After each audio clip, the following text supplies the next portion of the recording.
In this video, I'm going to show you the recent update to GrowthWheel Online. You can now easily track all the programs that your clients are enrolled in, plus track individual session time for each program on GrowthWheel CRM. We've added a new Services menu to GrowthWheel Online, where you'll find the submenu for programs. And if you report to the SBA, you'll also see the Training menu for your 888 tracking is moved to this new menu.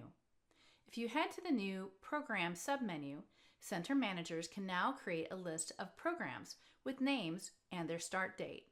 Later, you'll be able to add more details to your programs.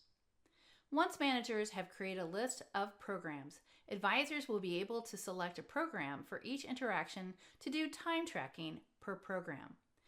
You'll also be able to filter the client's list by program. Additionally, we've extended the note limit for all clients to 3,000 characters. For SBA reporting centers, keep in mind only the first 1,000 characters will be included in your XML as per SBA validation limit. This ensures that reports can be uploaded to Nexus without any issues. We hope this update helps you easily track multiple programs for clients, as well as their individual sessions. And you can add more detailed notes to their profiles. Thanks for watching.